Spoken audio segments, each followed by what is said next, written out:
Hey, welcome to the channel. We hope that you enjoy today's stories and check out the chapters on the video to see all the stories for today. But before we get into this video, subscribe to the channel and hit that bell icon to get notified when we release a new video. So let's get into the video. The Ouija Board Spirit Children.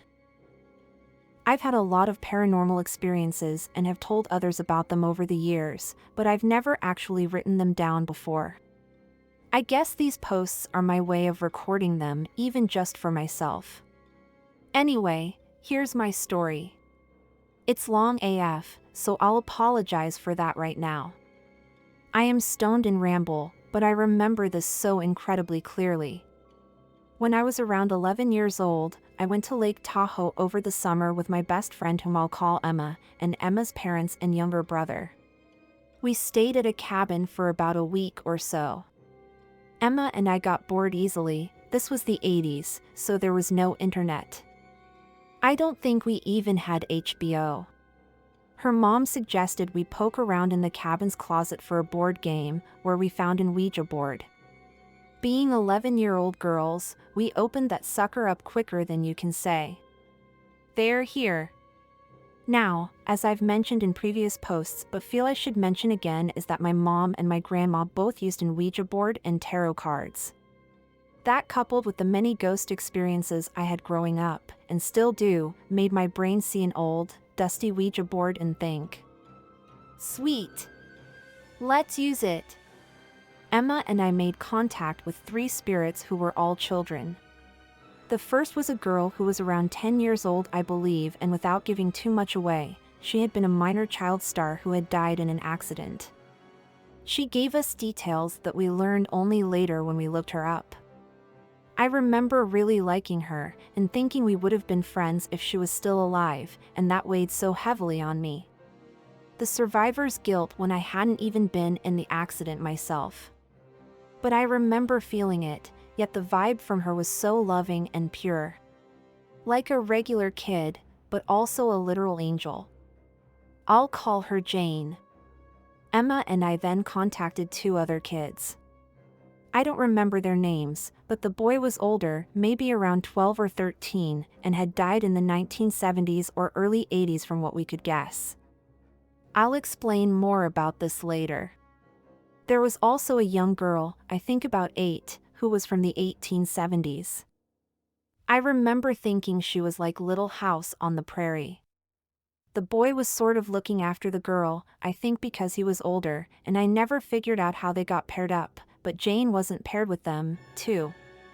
They all interacted with each other comfortably though. That sounds so weird, I know. Anyway, I had a camera, the old-fashioned kind that took film you'd have to develop, and we told them to sit on the couch. We assumed they had, and I snapped a photo. Now what I'm about to say is something that I hope to prove soon. I took a photo, and in it you can clearly see 2 of them, the boy dressed in a t-shirt with a beach type of logo design and shorts that were definitely from around 1980, give or take a year or 2. The girl sitting next to him was wearing a long-sleeved dress that hit her ankles and a bonnet. She was leaning into him, like a big brother, and he always seemed like he took his job of being her protector very seriously. We never connected with either of them apart. But we did connect with them and not Jane, and vice versa. Meaning these 2 were never apart. I don't think I realized that until just now. I showed the photo to my mom, and she took it for safekeeping. I never found it. My hope is that I somehow saved the negatives of the film so I can have them printed again. If I find it, I will share it here. But I've honestly looked off and on throughout the years and haven't found it yet, so I don't know. I know this is a huge claim, so ignore it if you're skeptical. I would be LOL. I'd want to see proof if someone said they had proof and would find it funny that they couldn't locate the proof now. I get it. That's why I'm saying I understand if you doubt. I took this photo. I hope to prove it to you though. Because this photo was so clear. Not like actual people. They're definitely spirits. But the amount of detail that was visible was astounding if I remember correctly. I want nothing more than to find this photo again. You have no idea. Anyway, our trip ended, and we said goodbye to them. We were both really sad. We'd become friends with them, as much as you can when you're 11 armed with a Ouija board and a dream. A year or so later, another friend of mine got a Ouija board. I was a terrible influence. I see that now. I called Jane and we connected with her. I tried to check up on her every so often over the years. My heart broke for her. It still does. It was different with Jane than with the other two spirits. They all resonated with love, and I felt a strong sense of protection from them. We used the Ouija board all the time during that trip, and I remember them telling us that bad spirits were trying to get through, but they were blocking them out. The bad spirits were attached to the cabin but couldn't make direct contact unless you helped them. The Ouija board was the bait. Apparently, a lot of people took the bait before us and had terrible experiences because of it. But since Emma and I had called out only for very specific good spirits, we got the 3 first, and they blocked out the bad ones. I remember the bad ones almost got through and there was some sort of struggle. My God, I never realized what truly happened until just now. Writing that out just blew my mind. There was a struggle. I remember them telling us. Emma and I were scared. Some weird activity happened but quickly stopped. The bad ones were blocked out, but we got the feeling they couldn't hold them back forever. But it was like they were holding that door shut with all their strength just to spend time with us. I got the feeling they hadn't interacted with other kids in a long time. And they were all so genuinely good. Like literal angels. Jane's spirit was the strongest. She had a brighter white light, like literal starlight, around her. I later learned she was quite a philanthropist and a little activist. I still feel like she would have made a lot of change had she still been alive. I'll never understand why she was taken from this world with a light that bright. It's so hard to explain. The other two. They were lights too, but seemed like ghosts to me. Jane's whole presence was stronger somehow. Her energy and love were so strong it was palpable. I sometimes wondered if the world just wasn't ready for her yet. Hers was a light that would change the world. We weren't evolved enough for someone like her. Not yet anyway. That's my story. More like a novel, so I apologize for the length of this post. If anything, I got to share this story and also make some realizations about this experience, so I think I have a lot to process here. Thanks for listening. If you're enjoying today's video about stories of our lives, hit that like button and subscribe to the channel to see more videos like this and more. Now, let's get back to the video. Demonic haunted apartment. 12 years ago, we moved into a very haunted, possibly demonic, apartment. For context, I will need to go further back in the timeline as my stepson was a huge component of the story. These stories about my stepson were related to me by my husband. I believe my stepson as a child was sensitive to ghosts, the paranormal, etc. An incident happened when my stepson was a baby at another haunted apartment where he woke up in the middle of the night crying like he was hurt in his crib. My husband and mom noticed 3 scratches on his back. Of course, can be explained, yet the husband insisted those scratches were not there prior to putting him to sleep. Another strange phenomenon is that almost every photo of my stepson had some orb near him. Of course, can be explained, yet there were photos of just his foot in the background and a well-placed orb near his foot. No matter the location of the photo, 90% of the photos we had of him had this weird orb. Now jumping back to 12 years ago, we had found an apartment to rent. We had terrible credit, and the landlord gave us a chance. We were excited as the apartment was in a relatively decent part of town and to be getting our own space as we had been living with my mom. One thing I remember is when the landlord first showed us the apartment, he said that he had to do extensive renovations to the apartment as the previous tenants destroyed the place. The first month, I started noticing small shadows from the 2 bedrooms out of the corner of my eye. I chalked it up to just exhaustion because I had my then 1-year-old son.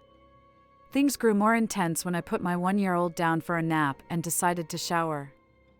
I left the door open that led from the single bathroom to my bedroom just in case my 1-year-old woke up. As I was showering, I felt as though someone was watching me. When I opened my eyes, I see a black shadow run past the door. My 1-year-old started crying hysterically. I quickly got out of the shower and looked around the house, convinced someone broke in. I checked the front door, and everything was locked. A month or so passed from this incident. My 2 stepkids, 7 and 8 at the time, would come 1 day a week and on some weekends. Their room was relatively unused. I started hearing their sliding wood closet doors knock and a strange rotten egg smell coming from their room. I searched high and low for the source of the smell, but never found anything. My mother-in-law had stayed over a few times and would tease that the kids must have left an egg salad sandwich somewhere. My husband heard the knocking at some point, yet chalked it up to the air conditioning kicking on. One weekend my husband was out of town for work, and I was alone with all the kids. I had got them all to sleep and decided to stay up and watch Ghost Adventures. I was laying on the couch when I happened to look up and see my stepson standing by the couch with his eyes closed. Immediately realized he was sleepwalking, which happened from time to time. He started mumbling about an old scary man in his closet. I stupidly figured he was having a nightmare and guided him back to his bed. As I started to walk out of the room, my stepson sat up in bed and mumbled again. The old man in the closet is looking at me. I looked over to see the closet open and instantly got creeped out. Then my stepson said, He's going to knock.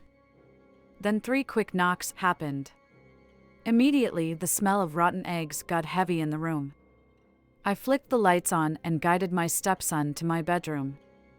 I was freaking out internally because my stepdaughter was sleeping on the top bunk in that room, and I did not want to leave her alone. I got all kids into my bed and stayed up until I no longer could fight sleep. I'm not super religious, but asked my mother for advice on what to do. She said to pray over the rooms, get oil on my fingers, and place crosses over each doorframe. I did exactly what she told me. That night, I had a terrible nightmare that my mom was possessed. In the nightmare, she had died a gruesome death that I was made to watch. I woke up hysterically crying. I wanted nothing more to just be able to move, but it was not an option. After this, the activity in the apartment calmed. Yet, one new thing started happening. One night, I woke up to my bed shaking. It felt as though someone had placed their knees against our mattress and was shaking it.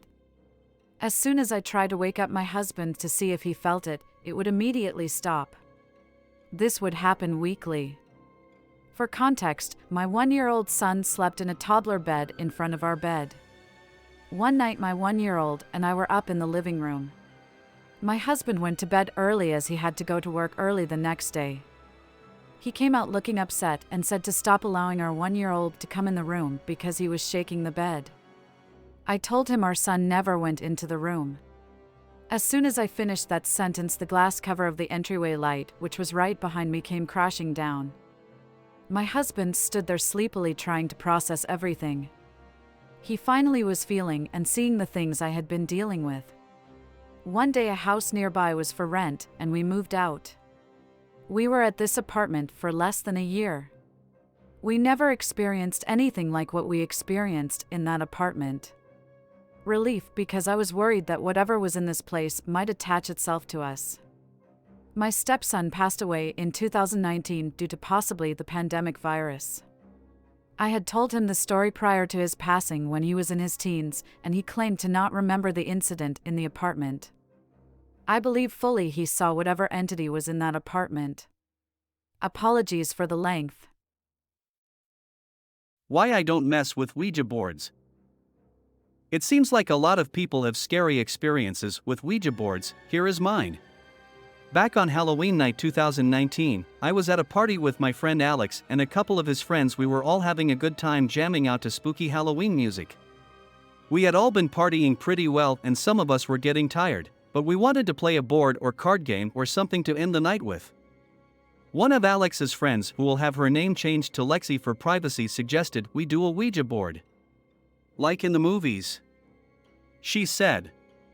Now, I grew up in a pretty standard Christian home and was always warned around Halloween time every year. Stay away from Ouija boards, blah blah blah, they're evil, blah blah blah. But didn't really buy into it very much. Well, none of us actually had a Ouija board or knew where to find one, so Lexi suggested we just make our own, and of course, being dumb teenagers, we just looked up a design and took a Sharpie and drew one up.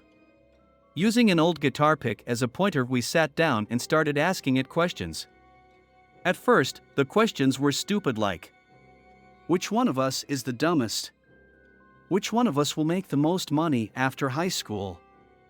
Just dumb questions. We would get just a bunch of no's, like the board was annoyed or something. Well, after a while of asking dumb questions, Lexi thought it would be a good idea to kick it up a notch. Lexi asked the board if there was anyone who would like to talk to us.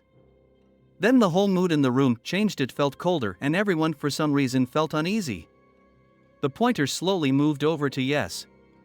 Almost everyone felt super uncomfortable, but one of our friends, whom I'll call Mike, wasn't conviction. He was convinced someone was just moving to a pointer to scare everyone. Mike decided to conduct a little test and asked the board to name a dead relative that no one in the room knew about. Right then and there the board spelt out Eleanor, and everyone started freaking out because we all knew Mike's grandmother and her name was Irene. Apparently, Eleanor was his great-great-aunt who had passed on before his mom had died. At that point, we all were scared crazy and asked what the board wanted. The board started spelling out extremely vulgar obscenities and weird words no one knew. ABD. We quickly said goodbye and ended the session. We turned on the lights and everyone was so freaked out. We threw out the board. None of us have touched a board since then. Thanks for watching, and if you enjoyed today's video, hit that like button and subscribe to the channel to see more videos about stories of our lives. Click on one of these videos to watch more, and see you soon.